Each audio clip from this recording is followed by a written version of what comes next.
الحمد لله الذي لم يتخذ ولدا ولم يكن له شريك في الملك ولم يكن له ولي من الذل وكبره تكبيرا. الحمد لله نحمده ونستعينه ونستغفره ونؤمن به ونتوكل عليه ونعوذ بالله من شرور أنفسنا ومن سيئات أعمالنا. من يهده الله فلا مضل له ومن يضلل فلا هادي له.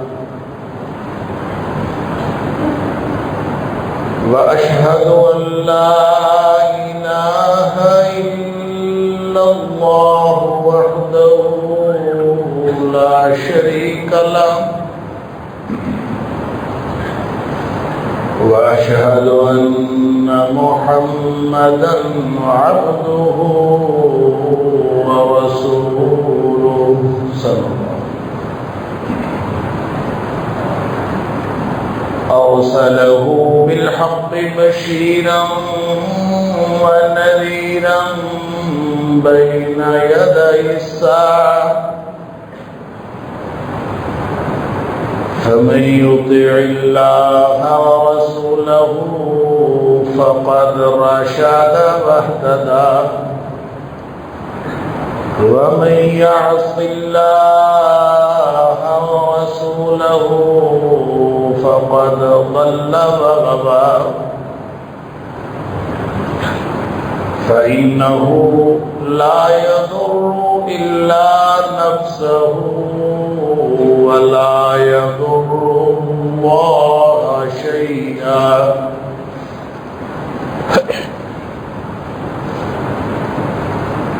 نسأل الله ربنا أن يجعلنا ممن يطيعه ويطيع رسوله ويتبع رضوانه ويجتنب سخطه. فإنما نحن به وله. أما بعد فإن خير الحديث كتاب الله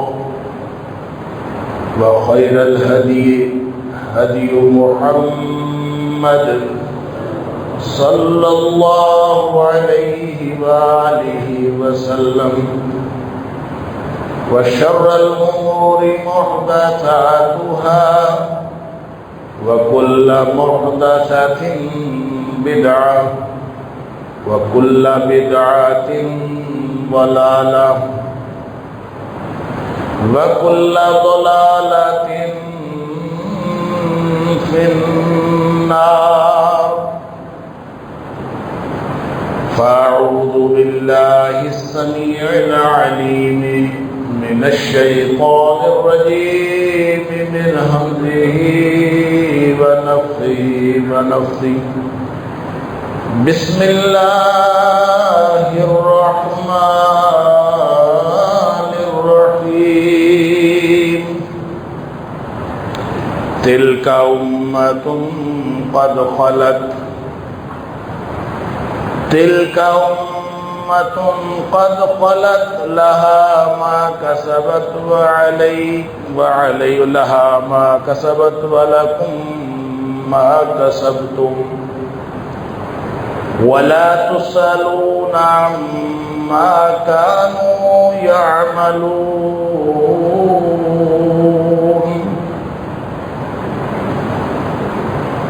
یہ امت ہے جو گزر گئی.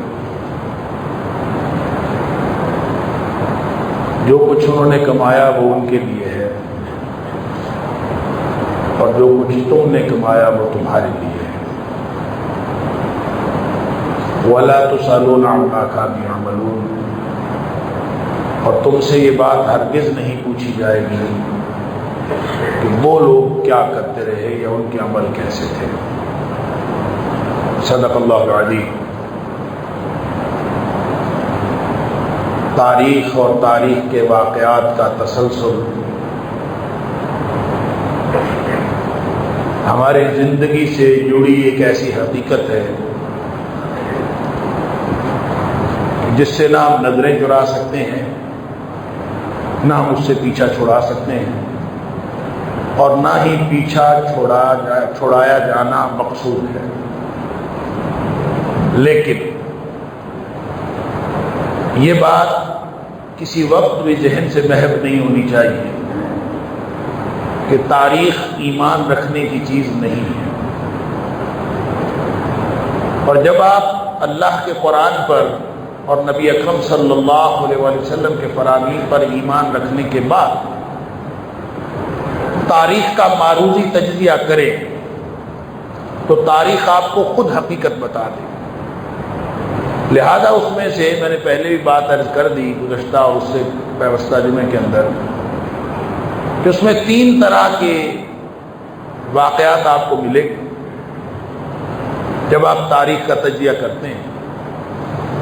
ایک تو وہ واقعات ہیں جو کتاب و سنت کے مطابق ہیں، وہ سارے کے سارے صحیح ہیں، ان کے غلط ہونے کا کوئی چانس نہیں ہے۔ دوسرے واقعات وہ ہے کہ جو کتاب و سنت کے خلاف، لہذا تاریخ کا ہر واقعہ جو کتاب و سنت کی بنیادی روح کے خلاف ہو یا واضح نص کے خلاف ہو، اس واقعے کے اوپر ایک کتاب لکھی گئی ہو یا تاریخ کی 10 کتابیں لکھی گئی ہوں، بلکہ میں تو یہ عرض کیا کرتا ہوں کہ سینکڑوں اور ہزاروں کتابیں بھی تاریخ کی لکھی گئی ہوں، تو وہ ساری کتابیں پاؤں کی ٹھوکر پر رکھ لینی چاہیے، اس لیے کہ اللہ کا قرآن سچا اور تاریخ کی لکھی ہوئی ساری باتیں جھوٹ۔ تیسری قسم کے واقعات وہ ہیں کہ جن کے بارے میں نہ کتاب و سنت میں کوئی رہنمائی دی گئی ہے، نہ اس کا کوئی تذکرہ کیا گیا ہے، لیکن تاریخ اس کا تذکرہ کرتی ہے، تو اس کے صحیح اور غلط ہونے کے برابر چانسز ہیں، 50-50 چانسز ہیں۔ ہو سکتا ہے وہ صحیح ہوں، ہو سکتا ہے غلط ہوں، لہذا اس کے بارے میں آپ کو بھی اجازت ہے، آپ جو بھی نقطہ نظر رکھنا چاہیں رکھ سکتے ہیں، کوئی حرج نہیں۔ لیکن تاریخ کی کوئی ایسی بات یا کوئی ایسا واقعہ یا کوئی ایسا طرز عمل تاریخ کا جو واضح طور پر اللہ کے قرآن کے خلاف ہو، اس کو آپ اپنے دین کا حصہ بنا لیں، اس سے بڑا اور کوئی ظلم نہیں ہو سکتا۔ مثال کے طور پر یہ بات میں نے بہت تاکید کے ساتھ پہلے بھی عرض کی ہے کہ اللہ کا قرآن کہے کہ صحابی سارے سچے، اللہ کا قرآن کہے کہ ان سب سے اللہ راضی ہو گیا ہے، اللہ کا قرآن یہ کہے کہ یہ ایمان کا معیار ہے، اور تاریخ اگر یہ کہے کہ صحابہ کرام کے ایمان کے اندر کمزوری تھی یا ایمان درست نہیں تھا، یا ان کے دلوں کو خالی از ایمان قرار دے اور مختلف صحابہ کے اوپر مختلف الزامات لگائے، تو اس کا مطلب یہ ہوا کہ تاریخ جو بات کہہ رہی ہے وہ جھوٹ ہے، اس کے اوپر کسی بات پر اعتبار نہیں کیا جا سکتا۔ قرآن کہے کہ اولئک هم الصادقون، یہ سچے لوگ ہیں، اور تاریخ کہے کہ ان میں سے کچھ لوگوں نے جھوٹ بولا تھا، تو اس کا مطلب ہے تاریخ جھوٹ بولتی ہے، قرآن سچا ہے، تاریخ جھوٹ بولتی ہے۔ لہذا جب ان اصولوں کو سامنے رکھ کے کتاب و سنت پر اپنا ایمان رکھتے ہوئے جب آپ تاریخ کا معروضی تجزیہ کریں گے تو تاریخ آپ کو خود بتا دے گی کہ کیا صحیح ہے اور کیا غلط ہے۔ تو گزشتہ جمعے میں میں یہ بات، جہاں ہماری بات پہنچی تھی، میں یہ عرض کر رہا تھا کہ حضرت عثمان غنی رضی اللہ تعالیٰ عنہ کے خلاف جو سب سے پہلا عملی اقدام ہوا ہے وہ کوفہ سے ہوا۔ اور کوفہ سے کیوں ہوا؟ جب یزید بن قیس 34 ہجری میں اس نے حضرت عثمان غنی رضی اللہ تعالیٰ عنہ کے خلاف پہلا عملی اقدام کیا ہے، خروج کیا، چند لوگوں کو لے کر اس نے مدینہ کی طرف بغاوت کی، اور یہ کوفہ سے ہوئی۔ اس کی وجہ یہ ہے کہ کوفہ سبائیوں کا مرکز تھا۔ سبائی کون؟ جو عبداللہ ابن سبا نے جو تحریک برپا کی تھی، جو کئی سال مدینے میں رہا، اور اس نے یہ بات سمجھ لی تھی کہ مسلمانوں کو باہر رہ کر نقصان نہیں پہنچایا جا سکتا۔ عمر فاروق رضی اللہ تعالیٰ عنہ جیسا شخص بھی اگر شہید کر دیا جائے تو امت مسلمہ کو کوئی فرق نہیں پڑتا، تو ان کو فرق تب پڑے گا کہ اندر گھس کے ان کو نقصان پہنچائے۔ لہذا باقاعدہ فتنے کے پروگرام لے کر، مسلمانوں کے اندر انتشار کا ایجنڈا لے کر ان لوگوں نے اسلام کا لبادہ اوڑھا۔ مسلمان نہیں ہوئے، لبادہ اوڑھا، جس کے بارے میں نے عرض کیا تھا کہ بعض لوگوں کا خیال ہے کہ یمن کا یہودی تھا اور اس نے لبادہ اوڑھا، بعض لوگوں کا خیال ہے کہ مجوسی تھا، جو بھی تھا مسلمان نہیں تھا، لیکن اسلام کا لبادہ اوڑھ کر اہل بیت کی محبت کا نعرہ لگا کر، کیونکہ اس نے سمجھ لیا کہ مسلمانوں کی سب سے بڑی کمزوری نبی اکرم صلی اللہ علیہ وسلم کی ذات اقدس اور ان کا گھرانہ مبارک ہے، لہذا اہل بیت کی محبت کا نعرہ لگا کر یہ میدان عمل میں آیا۔ اسی سے سادہ لوگ مسلمان وہ اس کے چنگل میں پھنس سکتے تھے، پھنس گئے۔ اس نے پہلے اپنا مرکز کوفہ بنایا، وہاں سے نکالا گیا، پھر اس نے اپنا مرکز بصرہ بنایا، وہاں سے نکالا گیا، پھر اپنا مرکز شام بنایا، وہاں سے نکالا گیا، پھر اپنا مرکز مصر بنایا۔ یہ 4 بڑے مراکز تھے سبائیوں۔ لہذا میں نے عرض کیا تھا کہ یہ خطوط لکھا کرتے تھے، 1-2 خطوط نہیں، سینکڑوں اور ہزاروں کی تعداد میں خطوط آتے تھے۔ اور خطوط کیا آتے تھے؟ خطوط یہ آتے تھے کہ امت کے اندر بڑا انتشار ہے، حالات بڑے خراب ہیں، اور امیر المومنین حضرت عثمان غنی رضی اللہ تعالیٰ عنہ کو مطعون کیا جاتا تھا کہ آپ سے کوئی کام نہیں ہوتا، آپ کچھ کر نہیں سکتے، آپ یہ شورش ختم نہیں کر سکتے، شورش بہت ہے، حالات بڑے خراب ہیں۔ حضرت عثمان غنی رضی اللہ تعالیٰ عنہ بیچارے سارے لوگوں کو بلاتے، عمال کو بلاتے، پوچھتے کہاں شورش ہے؟ وہ کہتے کہیں شورش نہیں، شورش تو تھی نہیں، شورش تو ان کے ذہنوں میں تھی، ان کے دماغوں میں تھی، لہذا خط لکھا کرتے تھے۔ اب یہ بات آپ نے بھولنی نہیں، میں اس کو کنکلوڈ کروں گا واقعہ کربلا پہ لا کے، لیکن آپ نے یہ بات بھولنی نہیں ہے۔ مدینہ میں کیا آتا تھا؟ خط آتے تھے۔ کیا آتا تھا؟ خط آتے تھے، اور سب سے زیادہ خط کوفے سے آتے تھے۔ اور خط کیا آتے تھے؟ امت کے اندر انتشار۔ حضرت عثمان غنی رضی اللہ عنہ نے عمال کو بلایا، پوچھو ان سے کہ کہاں انتشار، کیا مسئلہ ہے، میں ان کے مسائل حل کرنے کے لیے تیار ہوں۔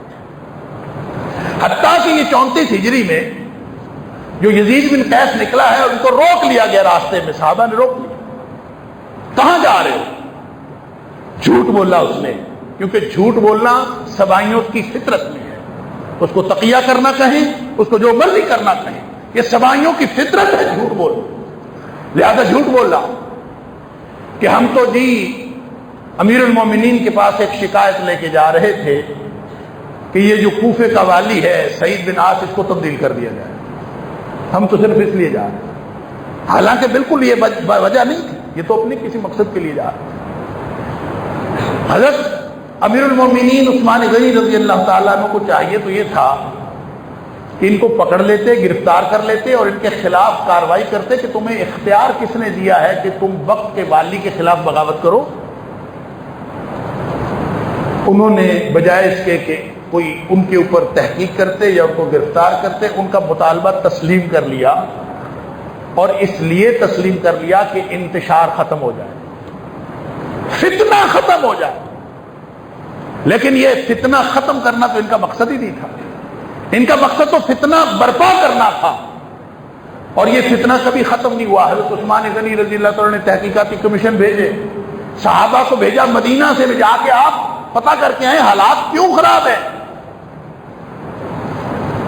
اور وہ واپس آ کے اطلاع کرتے ہیں۔ اب دیکھ لیں تاریخ ابن کثیر کے اندر بھی یہ ساری باتیں لکھی ہوئی ہیں، تاریخ ابن اثیر الکامل فی تاریخ میں بھی لکھا ہوا اور تاریخ طبری کے اندر یہ ساری باتیں موجود ہیں. انہوں نے آ کے واپس بتایا کہ کوئی مسئلہ ہی نہیں ہے, کوئی سرے سے کوئی شورش ہے ہی نہیں, یہ خطوط جھوٹے ہیں, کوئی بات ایسی ہے ہی نہیں. لیکن بہرحال حضرت عثمان غنی رضی اللہ تعالیٰ عنہ کے خلاف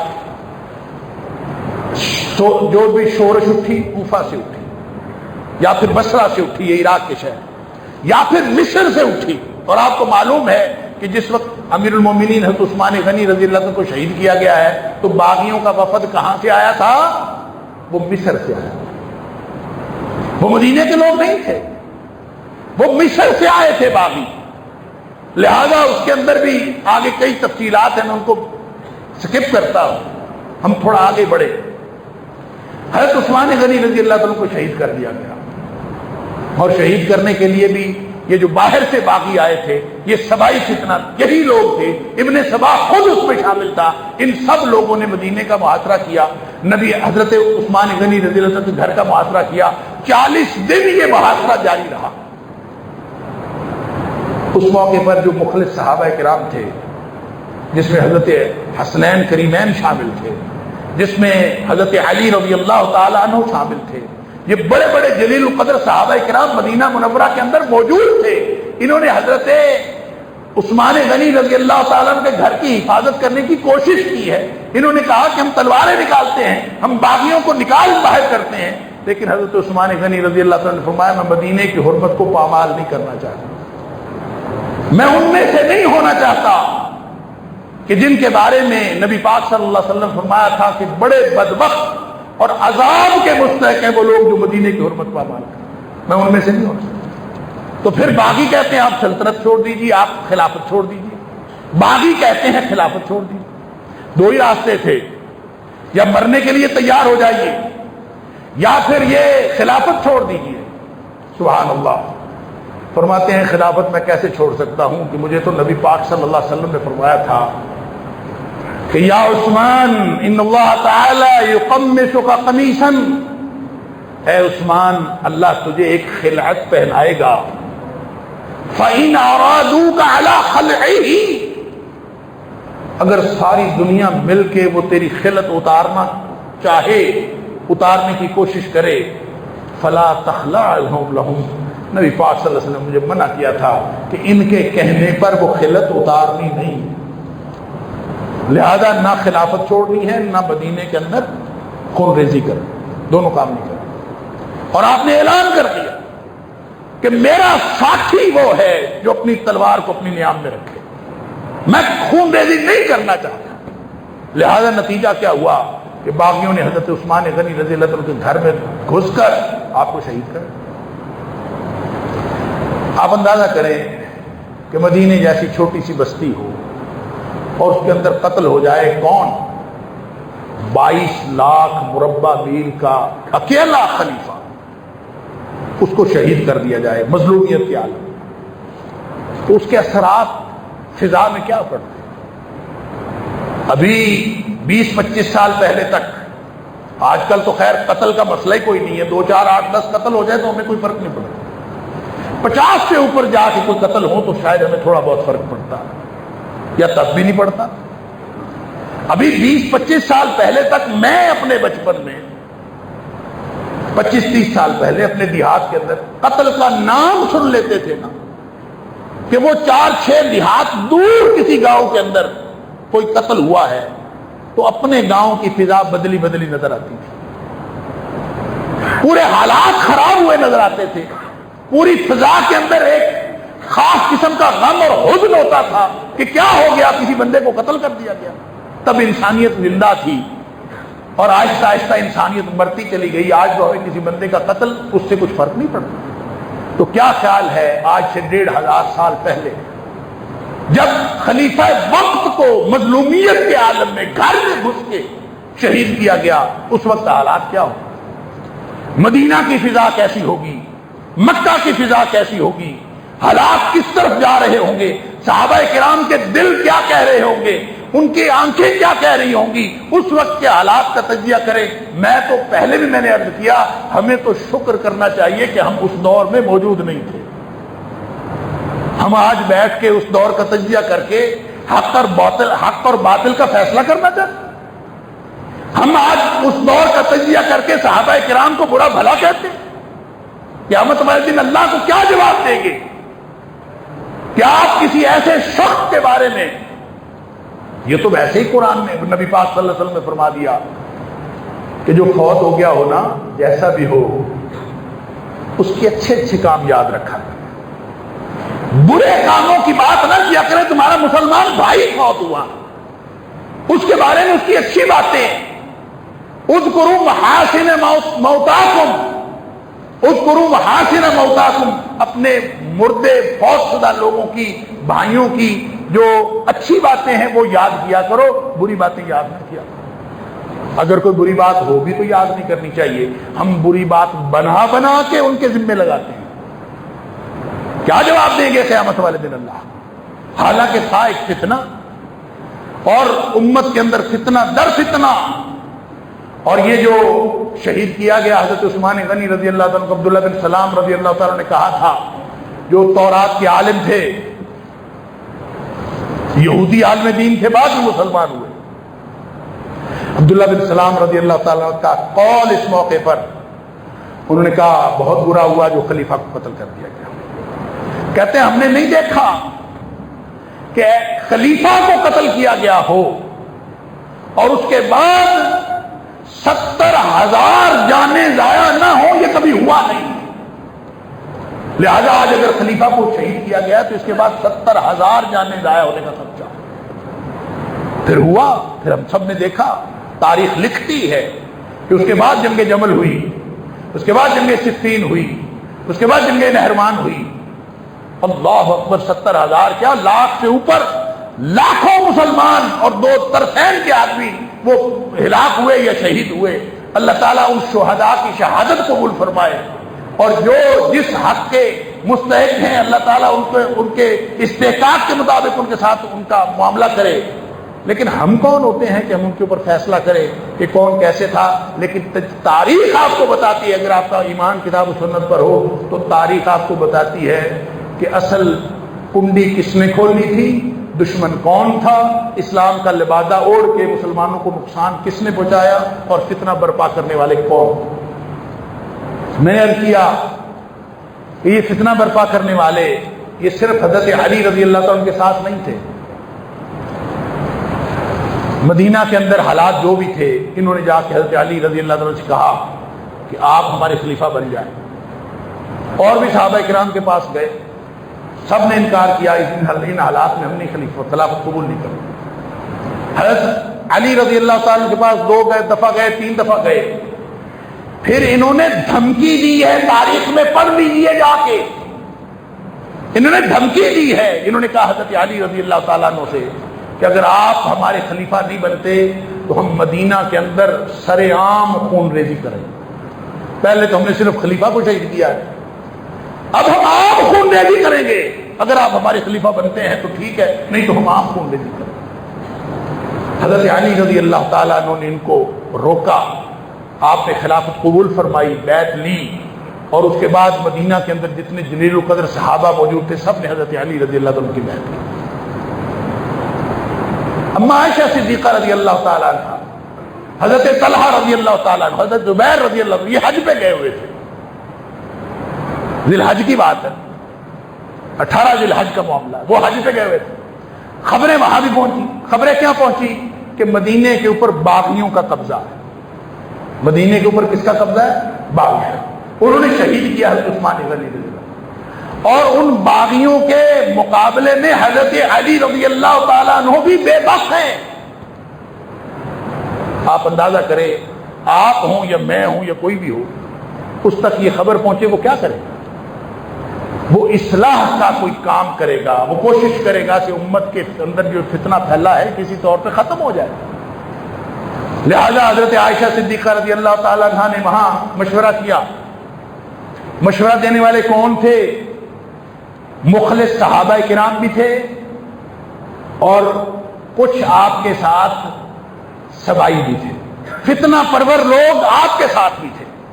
اس کا بھی میں عرض کرتا ہوں، آپ اگر تاریخ کو پڑھتے جائیں، تاریخ خود جستا جستا آپ کو بتاتی جائے گی کہ صرف حضرت علی رضی اللہ تعالیٰ عنہ کے ساتھ نہیں تھے لوگ، سبائی فتنے کے لوگ اور مسلمانوں میں فتنہ پھیلانے والے لوگ، وہ صرف حضرت علی رضی اللہ تعالیٰ عنہ کے ساتھ نہیں تھے، وہ حضرت امیر معاویہ رضی اللہ تعالیٰ عنہ کے ساتھ بھی تھے، وہ حضرت عائشہ صدیقہ رضی اللہ تعالیٰ عنہ کے ساتھ بھی تھے، کیونکہ ان کا پروگرام تھا کہ امت میں فتنہ ڈالنا ہے، کامیاب رہے مسلمان۔ اللہ اکبر۔ اس پرآشوب دور میں ایک خلیفہ شہید کیے گئے، پھر اس کے بعد مظلومیت کے عالم میں مدینہ میں گھر میں گھس کے حضرت عثمان غنی رضی اللہ عنہ کو شہید کیا گیا۔ اللہ اکبر۔ بس پھر فتنے کی چکی چل پڑی، اور فتنے کی چکی جب چلتی ہے تو پھر کوئی سمجھ نہیں آتی۔ نبی پاک صلی اللہ علیہ وسلم کا وہ فرمان آپ نے سنا ہوگا مسلم شریف کے اندر کہ بادروا بالاعمال فتنا کقطع اللیل المظلم، اندھیری رات کی طرح چھا جانے والے فتنے آنے سے پہلے پہلے عمل کر لو، اس لیے کہ فتنہ جب آتا ہے تو اندھیری رات کی طرح چھا جاتا ہے، پھر آدمی کو پتہ نہیں چلتا کیا ہو رہا ہے کیا نہیں ہو رہا۔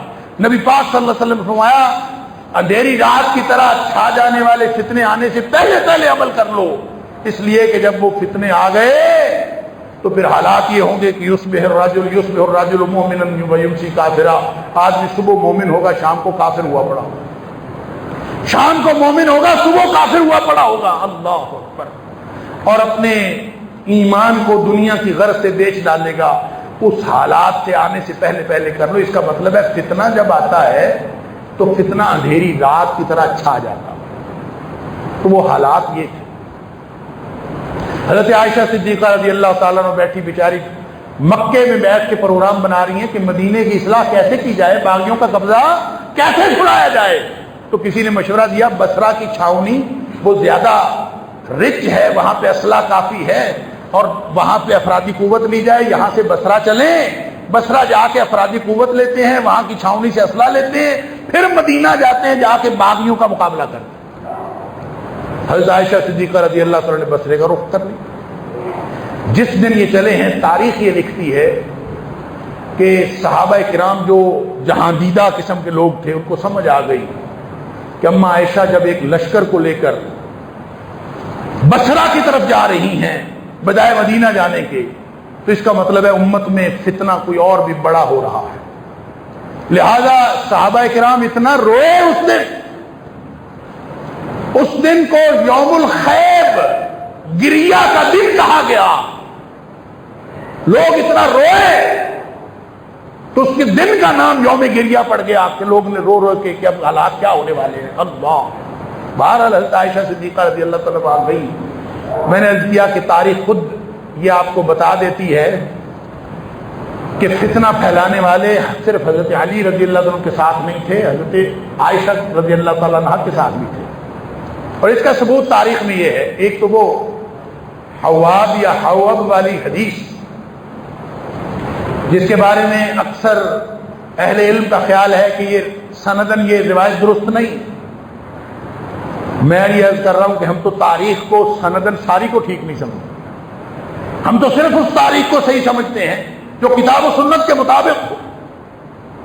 لہذا یہ واقعہ حوض کے چشمے والا واقعہ درست ہو یا نہ ہو سند کے اعتبار سے، لیکن یہ آپ کو تاریخ کا رخ بتاتا ہے، معروضی تجزیہ کرنے میں آپ کی مدد دیتا ہے کہ اس وقت حالات کیا تھے، حالات کا جائزہ لینے میں آپ کو مدد دیتا ہے۔ ہوا یہ کہ جب جا رہی تھی تو راستے میں ایک جگہ پہ پڑاؤ کیا،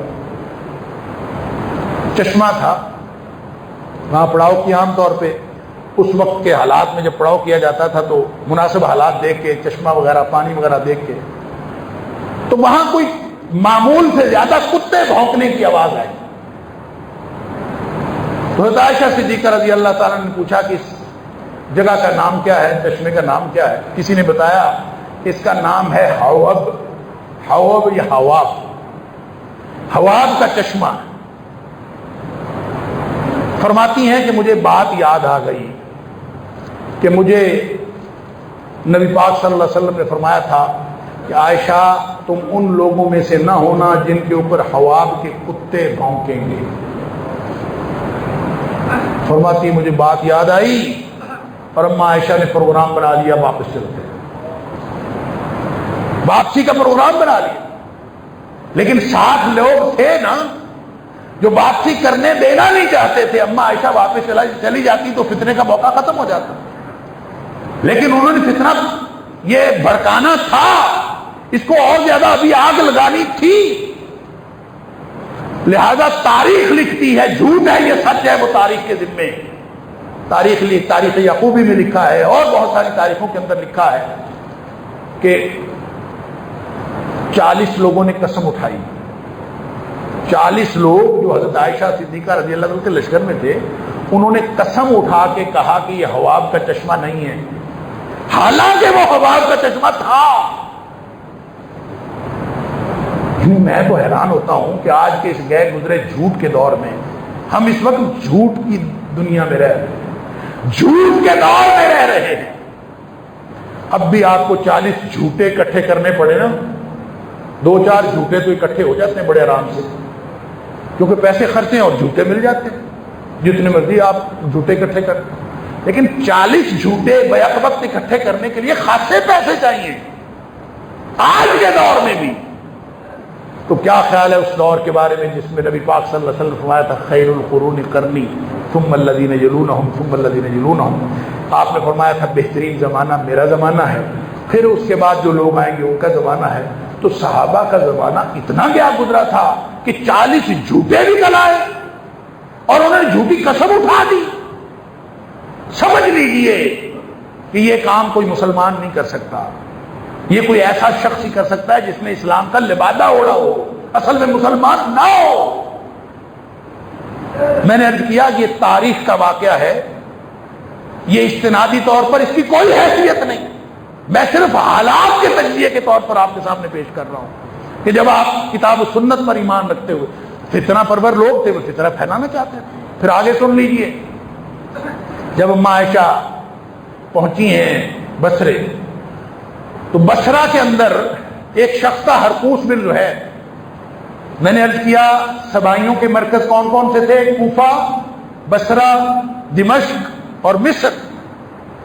تو بصرہ میں جو مرکز کا انچارج تھا، جو سرغنہ تھا سبائیوں کا، اسی گروہ کا، اس کا نام تھا حرقوس بن زہیر۔ تو گویا قاتلین عثمان یہ تھے نا، تو مسئلہ قاتلین عثمان کا تھا۔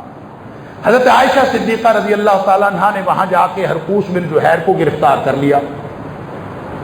اب ذرا سمجھیں، حرقوس بن زہیر گرفتار ہوا، یہ قاتلین عثمان میں سے ہے، جھگڑا تو قاتلین عثمان کا تھا ہی نہیں، جھگڑا تو فتنہ پرور لوگوں کا تھا، فتنہ اور فساد پھیلانا، فسادی فساد پھیلانا چاہتے تھے اور کچھ نہیں۔ اما عائشہ صدیقہ رضی اللہ تعالیٰ کے لشکر نے حرقوس بن زہیر کو گرفتار کیا۔ اما عائشہ کے لشکر سے یہ تاریخ لکھتی ہے کہ آپ کے لشکر سے 6000 لوگ نکل کے باہر کھڑے ہو گئے، 6000، اور انہوں نے کہا کہ آپ حرقوس بن زہیر کو رہا کریں وگرنہ ہم آپ کے خلاف لڑیں گے۔ کمال نہیں ہوگی؟ یعنی ہم سمجھتے ہیں شاید صرف قاتلین عثمان کا مسئلہ تھا، بھائی یہ تو ایک عالمگیر فتنہ تھا، اور اما عائشہ صدیقہ رضی اللہ تعالیٰ مجبور ہو گئی اور آپ کو حرقوس بن زہیر کو رہا کرنا پڑا۔ یہی وجہ ہے کہ جب جنگ جمل میں فوجیں آمنے سامنے ہوئی، حضرت علی رضی اللہ تعالیٰ ادھر سے آ گئے، روکا گیا ان کو، اس کی بھی بڑی تفصیلات ہیں۔ عبداللہ بن سلام لگام پکڑ کے حضرت علی رضی اللہ تعالیٰ عنہ کے گھوڑے کی کافی دور تک آئے اور ان کو کہتے رہے کہ امیر المومنین آپ باہر نہ جائیں، اس لیے کہ آج اگر آپ مدینہ سے باہر نکل گئے تو آپ کبھی دوبارہ واپس مدینہ نہیں آ سکے۔ وہی ہوا، حضرت علی رضی اللہ تعالیٰ عنہ واپس کبھی مدینہ نہیں گئے، نہ جا سکے، اس لیے کہ جب آپ وہاں سے نکل آئے تو پھر بعد میں آپ کو کوفے کو اپنا دارالخلافہ بنانا پڑا۔ اس کی 2 وجوہات تھیں، ایک تو یہ وجہ تھی کہ مدینہ کے اندر خون ریزی ہوئی تھی، آپ مدینہ کی حرمت کو مزید پامال نہیں کرنا چاہتے تھے، اس لیے آپ کا خیال تھا کہ میں اپنا مدینہ سے دور بنا لیتا ہوں۔ دوسری وجہ یہ کہ شیعہ سب سے زیادہ کوفہ میں تھے، شیعان علی کا شہر کوفہ، شیعان علی کا شہر، لہذا سب سے زیادہ جو شیعان علی تھے، شیعان کا مطلب مددگار، حضرت علی کے سب سے زیادہ مددگار کہاں تھے؟ کوفہ میں۔ یہی وہ کوفہ ہے جہاں سے حضرت عثمان کے خلاف پہلی مہم شروع ہوئی ہے، یہی وہ کوفہ ہے جو سبائیوں کا سب سے پہلا مرکز تھا، یہی وہ کوفہ ہے جو حضرت علی رضی اللہ تعالیٰ کے شیعان کا مرکز ہے۔ سمجھ لیجئے کہ ساری سازش کہاں پل رہی ہے، فسادی اصل میں کہاں ہے، یہ تو تاریخ آپ کو خود بتا رہی۔ پھر آگے سن لیجئے، جب حضرت یہ جنگ جمل کے لیے فوجیں آمنے سامنے ہو گئیں، صحابی درمیان میں آئے، قعقاع بن عمر رضی اللہ تعالیٰ عنہ اور صحابی، انہوں نے آ کے طلحہ اور زبیر کو سمجھایا، ادھر حضرت علی کو سمجھایا، وہاں حضرت طلحہ اور زبیر کو سمجھاتے ہوئے، حضرت عائشہ کو سمجھاتے ہوئے جو سب سے بڑی دلیل انہوں نے دی تھی، انہوں نے کہا کہ اللہ کے بندو، تم حضرت علی کی بیعت کرو، حضرت علی کے ہاتھ مضبوط کرو، اور جب تک آپ ہاتھ مضبوط نہیں کرتے آپ بھی مجبور ہیں، وہ بھی مجبور ہیں، اور مضبوط کون ہے؟ قاتلین عثمان مضبوط۔ پھر انہوں نے مثال دی، انہوں نے کہا دیکھ لیں ہرقوس بن زہیر قاتلین عثمان کا سرغنہ ہے کہ نہیں؟ انہوں نے کہا ہے۔ انہوں نے کہا آپ کو چھوڑنا پڑا کہ نہیں؟ ان کا چھوڑنا پڑا، اس کا مطلب ہے وہ زیادہ مضبوط ہیں، آپ کمزور ہیں، لہذا آپ کو چاہیے کہ آپ حضرت علی رضی اللہ عنہ کی بیعت کر لیں۔ طلحہ رضی اللہ تعالیٰ عنہ کی سمجھ میں بھی بات آ گئی، زبیر رضی اللہ تعالیٰ عنہ کی سمجھ میں بھی بات آ گئی، عائشہ صدیقہ رضی اللہ تعالیٰ عنہ کی سمجھ میں بھی بات آ گئی، پروگرام بن گیا، ٹھیک ہے ہم حضرت علی کی بیعت کرنے کے لیے تیار ہیں۔ یہ تاریخ لکھتی ہے، یہ قرآن میں نہیں لکھا، تاریخ لکھتی ہے کہ پروگرام فائنل ہو گیا کہ ہم بیعت کر لیتے ہیں۔ جب حضرت علی سے جا کے گفتگو ہوئی کہ ٹھیک ہے بیعت صبح ہو جائے گی، وہ بیعت کرنے کے لیے تیار ہیں، تو حضرت علی نے اعلان کیا، اللہ اکبر، آپ نے فرمایا الا وانی راحل غدا، لوگوں سن لو مسئلہ حل ہو گیا ہے، اب کل ہم واپس جا رہے ہیں۔ یہ تاریخ ابن اسیر کے الفاظ، حضرت علی اعلان فرما رہے، الا وانی راحل غدا، لوگوں سن لو غور سے، مسئلہ حل ہو گیا، میں صبح واپس جا رہا ہوں، فارتحلوا، تم بھی سب واپس نکلو، اپنے اپنے گھروں کو جاؤ، مسئلہ حل ہو گیا۔ لیکن ساتھ فرمایا ولا يرتحلن معنا احد اعان على عثمان بشيء من امور الناس، ہمارے ساتھ کوئی ایک بھی بندہ وہ نہ جائے، ہمارے ساتھ نہ چلے جو ذرہ بھر بھی عثمان کی شہادت میں شریک تھا، جس کا ذرا بھی تعلق حضرت عثمان کی شہادت کے ساتھ ہے، وہ ہمارے ساتھ نہ جائے۔ اللہ اکبر، وَلْيُغْنِ السُّفَهَاءُ عَنِّي أَنفُسَهُمْ، میرا کوئی تعلق نہیں ایسے احمقوں کے ساتھ، میں کوئی ذمہ دار نہیں ان کا، وہ اپنی ذمہ داری لے، وہ نکلے، وہ الگ نکلے، وہ ہمارے ساتھ کوئی نہ جائے۔ اب صاف اعلان کر دیا کہ قاتلین عثمان کے ساتھ ہمارا کوئی تعلق نہیں، جس کا ذرا بھی تعلق ہے عثمان کی شہادت سے، ہمارا ان کے ساتھ کوئی تعلق نہیں۔ اب اسی تاریخ ابن اسیر کو دیکھ لیجئے، ادھر حضرت علی نے اعلان کیا ہے کہ صبح ہم چلے جائیں گے، ادھر میٹنگ ہو گئی سودا ابن سودا جو عبداللہ بن سبا تھا، سبائیوں کی میٹنگ آپس میں، ادھر والے بھی جو حضرت علی رضی اللہ تعالیٰ کے ساتھ، اور ادھر والے بھی جو حضرت عائشہ صدیقہ رضی اللہ تعالیٰ، یہ سب رات کو ملے ہیں، آپس میں میٹنگ کی ہے۔ تاریخ ابن اسیر لکھتی ہے کہ ان کا مشورہ ہوا، اور مشورے میں انہوں نے پھر فائنل کیا۔ فائنل کیا کیا؟ فَإِن يَصْطَلِحُوا مَعَ عَلِيٍّ، اگر ان کی صلح ہو گئی علی کے ساتھ رضی اللہ عنہ، اب بدبخت خود حضرت علی کے ساتھ ہے، اور چاہتا یہ ہے کہ علی کے ساتھ صلح نہ ہو، خود علی کے ساتھ ہے رضی اللہ عنہ، وہ بیعت کرنے کے لیے تیار ہوئے ہیں علی رضی اللہ تعالیٰ عنہ، لیکن وہ بدبخت چاہتا یہ نہیں ہے کہ یہ کیوں، وہ تو فتنہ چاہتا ہے، وہ تو فساد چاہتا ہے، اگر وہ بیعت کر لیں گے فتنہ ختم ہو جائے گا، لہذا الفاظ سنیے، وَإِن يَصْطَلِحُوا مَعَ عَلِيٍّ، اگر ان کی علی کے ساتھ صلح ہو گئی نا، فعلی دمائنا، یہ ہمارے خون پر صلح ہونی ہے، مرنا ہم نے ہے، ان کی صلح ہونی ہے، مرنا ہم نے ہے، اس لیے کہ باغی تو ہم ہیں، ان میں سے تو کوئی باغی نہیں، فسادی ہم ہیں، ان میں سے تو کوئی فسادی نہیں، لہذا فعلی دمائنا، یہ ہمارے خون پر صلح ہو رہی ہے، ہماری موت ہے، یہ صلح ہماری موت ہے، فَهَلُمُّوا بِنَا، آ جاؤ سارے اکٹھے ہو جاؤ، ادھر والے بھی ادھر والے بھی سارے فسادی اکٹھے ہو جاؤ، نَاصِبُوا عَلَىٰ عَلِيٍّ، ہم جھپٹ پڑتے ہیں علی کے اوپر،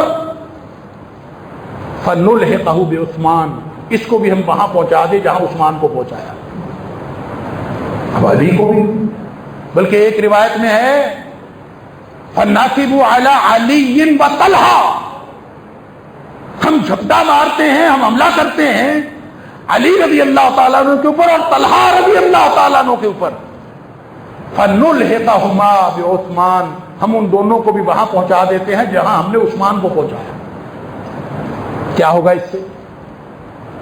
خود تاریخ کے الفاظ، تاریخ ابن اسیر، اللہ، وہ کہتے ہیں کہ انہوں نے کہا فَتَعُودَ فِتْنَةٌ، جب ہم یہ کریں گے فتنہ واپس آ جائے گا، جو فتنہ ہم چاہتے ہیں وہ فتنہ واپس، فَتَعُودَ فِتْنَةٌ، فتنہ واپس لوٹ آئے گا، یُرْغَى مِنَّا فِيهَا بِالسُّکُونِ، اس فتنے کے اندر ہم سکون سے رہیں گے، فتنہ نہ ہوا تو ہمارے لیے کوئی سکون نہیں ہے، امت مسلمہ کا اتحاد ہوا تو ہم مارے گئے، امت مسلمہ کے اندر فتنہ پھیلے گا تو ہمارے لیے سکون کب آئے گا؟ اندازہ کیجئے، یہ ہے وہ ہماری تاریخ، ہم تو نہ اس میں، یہ میرا ایمان ہے